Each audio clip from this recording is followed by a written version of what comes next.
영혼의 실체성을 갖고 있으면 내가 영원히 중생심에서 벗어나지 못하기 때문에.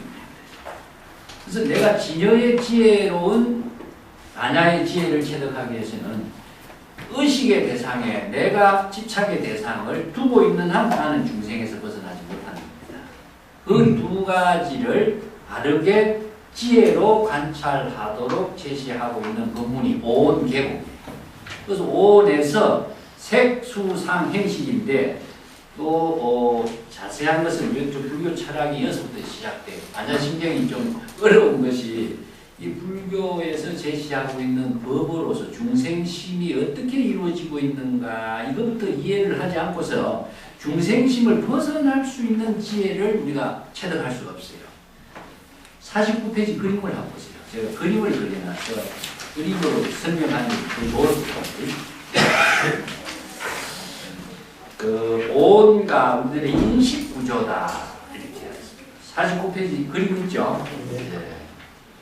그 우리 몸이라든가 모든 눈에 보이는 것은 다 이게 루빠라고 하는 색입니다. 그래서 색이라고 하는 것은 물질이다 이렇게 이해를 하시면 돼요.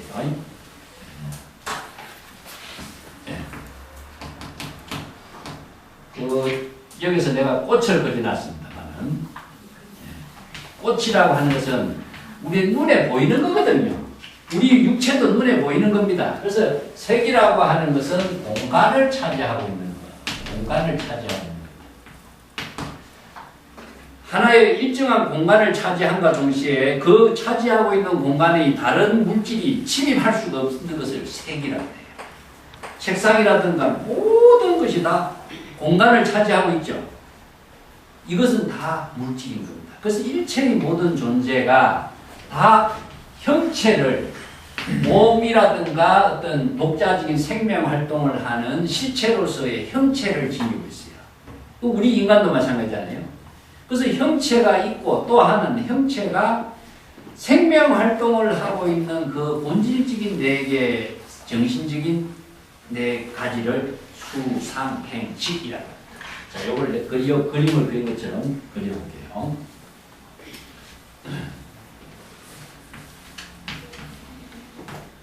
우리가 지금 어떤 사물을 보는 것이 어떻게 봐야지느냐 하면은 불교 철학이요.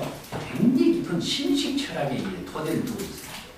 눈으로 지금 사물을 본다라고 하는 것은 빛의 파장이 눈에서부터 먼저 나가는 겁니다. 우리가 사물을 본다는 게. 얼마나 이것은 빛의 속도나 시간의 속도나 이 속도로 말할 수가 없죠. 그 다음에 나간 빛의 파장의 속도가 자기 눈으로 다시 되돌아오는 거예요. 이걸 뭐냐면 수라고 합니다.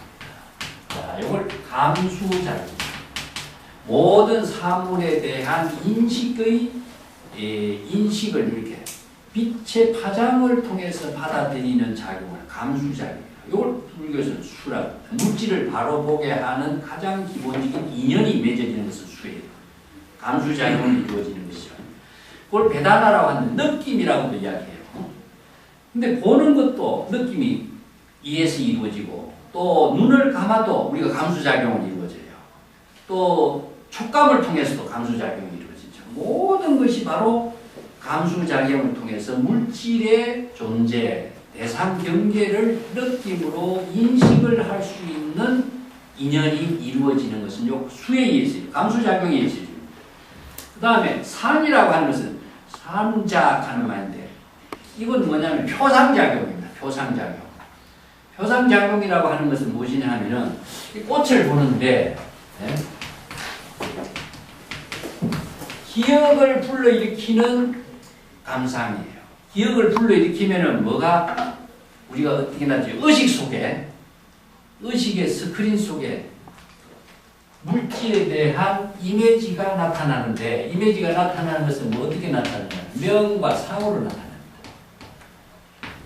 그래서 모든 우리가 인식을 하고 있는 내용은 명과 상으로. 명은 무엇이냐면은 언어인데 이름이라든가 예를 들어서 누구 이름을 부르죠. 집에 있는 애 이름을 우리가 생각해 보세요. 이름이 부르면은 이름과 동시에 걔 얼굴이 나타나죠. 네? 요게 표상작용이에요. 이건 과거의 모든 기억을 우리가 하고 있는 것은 이 표상작용이 이루어지고 있기 때문에 모든 과거의 기억을 우리는 하고 있습니다. 누구가 처음 오랜만에 만나도 아, 저 사람 누구다 하는 것은 이름만 딱 나오면은 뭡니까? 그 사람의 이미지와 그 사람이 갖고 있던 나와의 인연관계가 전부 다 나타나게 되죠. 이게 표상작용입니다. 그걸 상이라고 해요. 불교에서는. 과거에 익힌 모든 경험과 지식을 자신의 기억으로서 불러일으키는 작용을 상이라고 합니다. 그러면 행은 무엇이냐 하면요. 행이라고 하는 것은 참 불교 용어에서 어려웁니다. 이거는 ing 진행의 상태라고 이해를 해야 됩니다. 재행이 무상이요 하면 일체의 모든 존재가 생명활동을 생주, 이별, 생로, 병사로 생명활동이 진행되고 있기 때문에 고정된 상태로 존재하는 건 없죠. 그래서 모든 존재는 다 무상하다 할 적의 행입니다. 그래서 불교 용어에서 이 행은요, 삼스카라라고 이렇게 삼스를 떠고 쓰는데, 자, 어떤 여기에서 올에서 행은 무엇이냐 하면요, 기억을 불러일으켰던 기억이 자신의 의식의 진행작용 속에 진행되고 있는 겁니다. 예? 아, 누구 이름을 불러일으키면 그 이름을 통해서 그 사람의 이미지라든가 내가 기억하고 있는 모든 것이 쫙 나타나고 있죠. 이게 기억이 진행되고 있는 상태. 그것을 행이라고 해요. 그래서 표상작용의 기억이 의식 속에 진행되고 있는 그 상태를 행이라고 해요. 그래서 마지막에 식이라고 하는 것이 나와요. 식은 무엇이냐? 비전하라고 해서 요게 인식하다라는 뜻입니다. 이 식은 무엇이냐면 자기 중심으로 자기가 어떤 사물, 꽃이라고 하는 사물을 기억을 꽃이라는 것도 수없이 많은 꽃이 있잖아요. 그죠? 근데 이게 어떤 꽃인가 하는 것에 대한 과거의 기억, 체험적인 지식의 기억을 불러일으키면서 그것이 무슨 꽃이다라고 하는 판단이 여기 식에서 나와요. 이게 정신과 이게 금방 아 저것은 국화꽃이다 하는 것은 즉 바로 판단이 나오지만 이 판단 과정이 나오기까지의 과정을 수상행식 내가 정합니다. 그래서 식은 무엇이냐? 아 이게 국화꽃이다. 내가 옛날 과거의 기억을 통해서 익힌 지식을 통해서 국화꽃이라고 하는 사실을 내가 판단하고 그래서 비라고 하는 것은 전하나라고 두 가지 언어가 쌍쓸일 텐데 불교에서 식이라고 하는 말을 정확하게 이해를 해야 됩니다. 이게 식이라는 말은 중생식으로 인식하는 거예요. 그래서 무엇을 알다라든가 인식하다라든가 그래서 불교 철학에서 식이 굉장히 중요한 언어입니다. 그래서 뭐냐? 자기가 자기 주관적인 생각으로 자기가 인식한 경험과 체험에 의해서 이것이 무엇이다라고 하는 것을 자기 중심으로 인식하는 판단이 이루어집니다. 그래서 판단이라고 하는 것은 자신의 경험을 토대로 해서 판단되는 겁니다. 그래서 불교의 인식에서는 세 가지가 있어요. 그 세 가지인데 어떻게 이루어지냐면 인명논리라고 합니다. 현장 조금 어려운 용어입니다. 그렇지만 이런 논리, 인식의 논리 같은 것은 불교에서 굉장히 옛날부터 사유의 문화에 의해서 이루어진 철학 체계를 갖고 있기 때문에 이 불교의 인식 철학 체계 논리만큼 깊이 있게 제시되는 것이 별로 없어요. 이량, 성교량 세 가지. 그래서 이제 현량은 무엇이냐 하면은 과학적인 인식 방법입니다. 우리가 이 사물을 보면은 바로 모든 사물을 우리가 다 경험했던 것으로 판단하고 있죠. 이건 전기불이고 이건 책상이고 이건 칠판이다. 한데 이것은 빛이라고 하는 것과 눈이라고 하는 것의 두 가지의 기능을 통해서 사물을 판단할 수 있는 인식의 지혜를 갖고 있어요. 이게 과학적인 방법입니다. 아무런 의심이 소멸되어 있는 거죠. 의심이 여기 일어나지 않아요. 이거 칠판이라고 하는데 여러분 의심 아무도 안 갖죠. 이게 인식의 근본 근본은 무엇이냐? 의심이 소멸되게 하는 힘이 있어야 돼요. 이걸 인식이 바르지 못한 것은 아직까지 이것이 확실하게 의심이 남아있으면 이건 인식된 거 아닙니다. 우리가 사물을 바로 아는 것이 아니에요. 의심이 남아있는 한 그 지혜와 지식을 가지고 자신의 생활 속에 쓸 수가 없어요. 그래서 과학적인 방법의 특징이 무엇이냐 하면은 과학의 가장 한 게 보이지 않는 것을 보이는 세계로 드러내는 거죠. 사과가 하나 있는데 사과를 아무리 밝은 곳에 갖다 놨더라도 사과 표면밖에 못 보는 겁니다. 표면만 보지만은 사과의 본질과 내용을 볼 수가 없어요. 그럼 어떻게 해야 될까요? 쪼개고 그걸 안을 다시 표면으로 만들어야 되고 불로 비춰야 되고 눈으로 확인해야 거기에 대한 의심이 없어요. 그렇게 쪼개고 하는 것이 무엇이냐? 쪼갤 수 없는 경지가 아톰이라고 하는 거죠. 요즘에는 더 세밀하게 쪼개는 건데 거기에서 쪼개는 것을 과학은 사명으로 해요. 근데 불교에서 쪼개지 않아요. 쪼개는 한계가 무엇이냐? 병원에서 의학에서도 과학의 문제가 쪼개는 것이 수술하다. 세입하는 것은 수술하다는 쪼개다는 이야기입니다. 그런데 쪼갤 수 없는 것이 있어요. 생명이 없는 것은 쪼갤 수 있지만 생명이 있는 것은 쪼갤 수 없는 거죠. 자, 우리의 목숨을 쪼갠다 해보세요. 목숨을 죽어버리죠. 이게 과학의 한계성이다. 과학의 장점은 무엇이냐? 보이지 않는 것을 보는 것으로서 밝혀서 많은 의심을 소멸시키게 하고 그 지혜와 지식을 다양하게 과학적인 방법으로 활용하는 힘을 갖고 있는데 생명에는 그것이 통하지 않는 생명이다.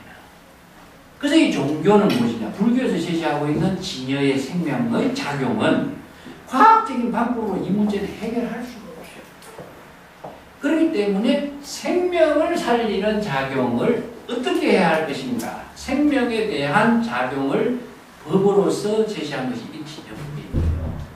그래서 불교는 단순한 어떤 대상을 믿는다 한다면 이건 있어도 되고 없어도 돼요. 안 믿어도 되고 믿어도 되기 때문에. 근데 생명 이 자체는 어떻습니까? 자신의 죽어있는 생명을 살리는 작업은 누가 해줄 수가 없기 때문에 본인만이 할 수밖에 없거든요.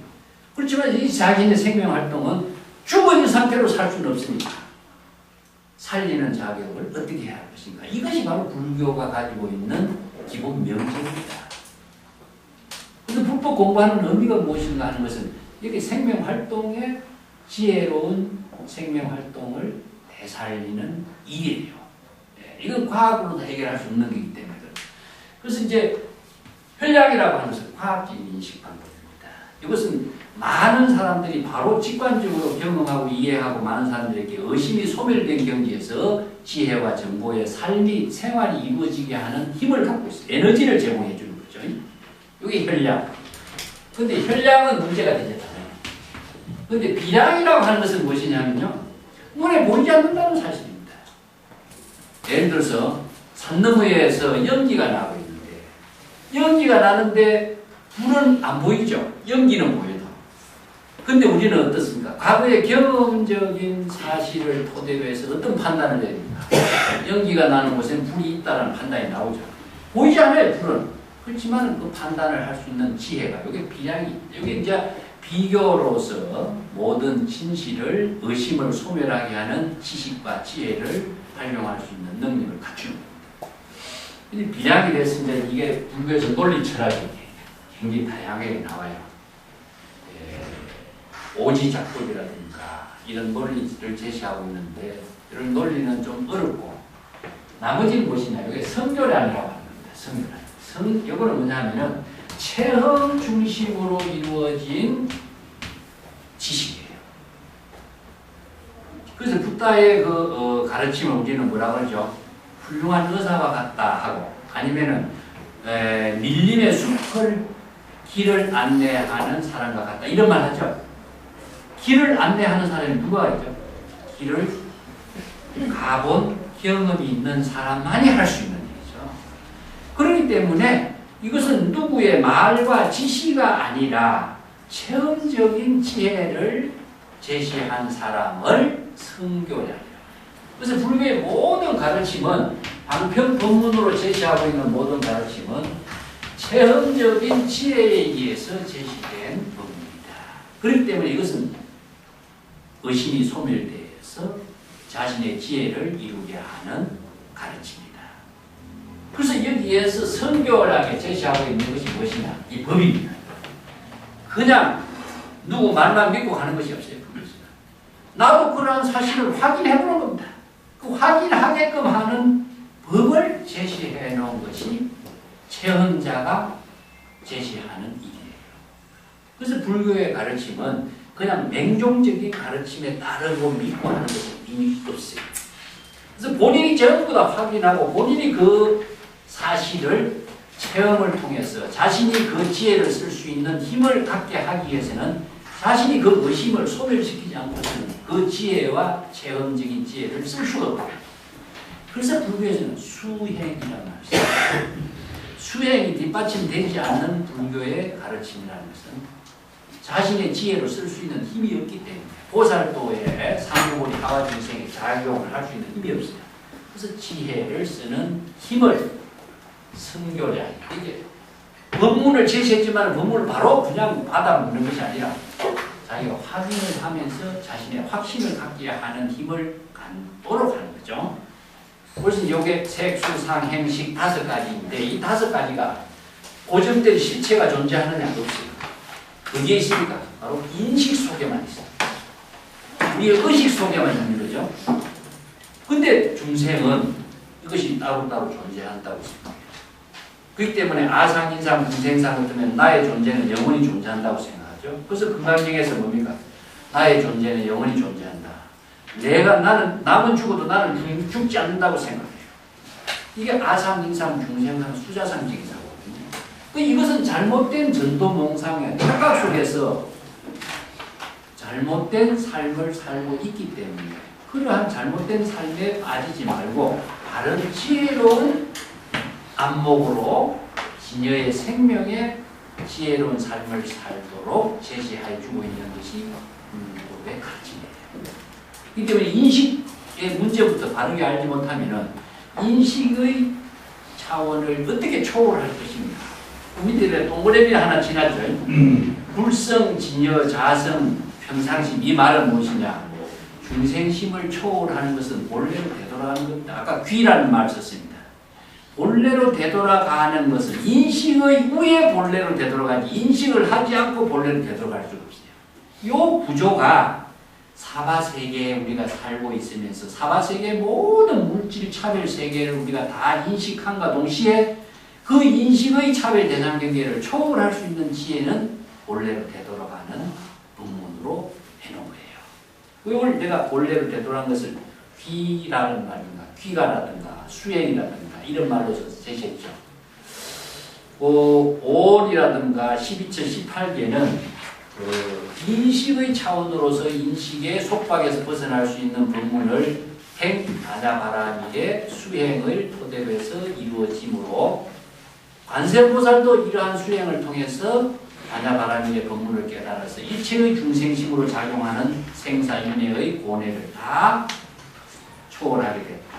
요거부터 우선 우리가 불법 공부하는 의미, 아냐바라미 따라 공부하는 의미, 여기에 초점을 맞춰서 한번 이해를 하는 시간을 갖고 오늘 마칩시다.